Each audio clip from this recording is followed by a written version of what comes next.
Tripura joint entrance পরীক্ষাকে কেন্দ্র করে ভুজং ভয়েস উচ্চতর মাধ্যমিক বিদ্যালয়ে ঘটল আবেগঘন দৃশ্য। সময়মতো পৌঁছেও পরীক্ষায় বসতে না পেরে কান্নায় ভেঙে পড়ল কয়েকজন ছাত্রছাত্রী। জানা গেছে, পরীক্ষার নির্ধারিত সময় স্কুলে উপস্থিত থাকলেও প্রায় 8 থেকে 10 জন পরীক্ষার্থীকে বিভিন্ন কারণে পরীক্ষা বসতে দেওয়া যায়নি। এরপরেই পরীক্ষা কেন্দ্রের বাইরে কান্নায় ভেঙে পড়েন তারা। অভিভাবকরাও হতাশ হয়ে পড়েন এই ঘটনার পর। ঘটনাকে ঘিরে পরীক্ষার্থী ও অভিভাবকদের মধ্যে ক্ষোভ ও উদ্বেগ দেখা যায়।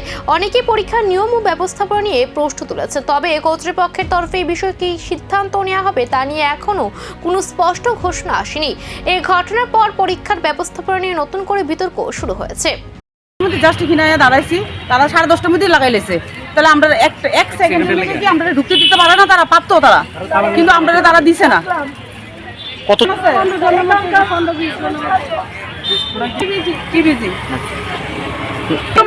মানে শেষ, লাইফ শেষ। 1 বছর কিন্তু আমরা এমনি ড্রপ দিছি। এবারে এই বছরটা যদি খায় তাহলে 2টা বছর কিন্তু ড্রপ শেষ। স্যার আমরা হচ্ছে মিডল ক্লাস ফ্যামিলি। 11টা থেকে পরীক্ষা, বাচ্চারা কষ্ট তুলে তারা বলেছে।